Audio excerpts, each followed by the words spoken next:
Daily Fiscal Pulse for the 16th of April, 2026. Just a heads up, everything you're about to hear is a look back. We're covering data through Thursday's close, not live trading. Let's start with what's actually moving the needle in markets right now. The big story is the Iran and Middle East situation. You're seeing constant coverage about the US Navy blockade of Iran now in its fourth day, and the latest tanker traffic numbers through the Strait of Hormuz are everywhere. It's clearly influencing price action. But beyond the headlines, let's look at what the actual money flows are telling us. Yesterday's net fiscal transfer came in at $66.7 billion.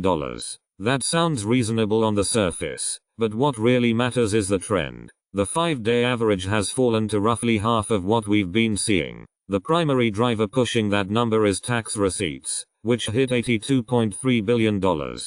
Despite the fiscal headwind, equities are holding their ground. ES futures closed at 7,060, which sits above the 20-day moving average of 6,690. The 20-day range spans about 705 points. Price action is staying resilient even as fiscal conditions soften.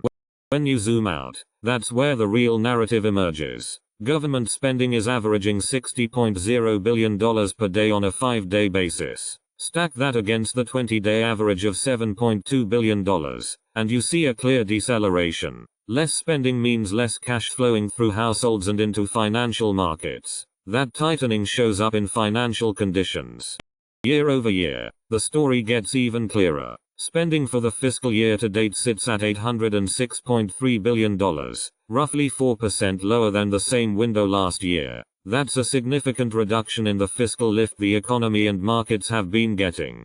If you're running long positions, you have to reckon with this fiscal reality. The environment isn't pushing in your favor. Our conditions gauge is sitting at -87. That said, context matters. We've navigated similar setups plenty of times, and historically the S&P has still managed to grind ahead, averaging around plus 0.9% in the month that follows. Liquidity and price action aren't perfectly correlated. Equities can move higher even when cash flow is thinner. There's also the leverage story. Leveraged funds keep building long exposure, and margin debt is sitting at the 96th percentile. That's a warning signal more than anything else, based on historical patterns. Here's the practical angle. With fiscal flows below year-ago levels, there's simply less cushion in the system. When good news hits, the market can still work its way higher, but when risk flares up, like an escalation in the Iran and Middle East conflict, sell-offs can accelerate faster. There's just less liquidity underneath to catch the fall.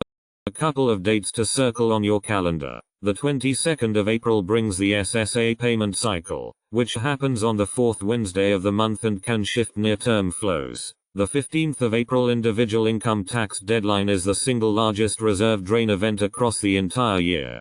So fiscal drag is definitely showing up in the numbers, but the tightening itself may be stabilizing. The real inflection point comes down to how these scheduled flows actually land. That's where the edge sits for positioning right now.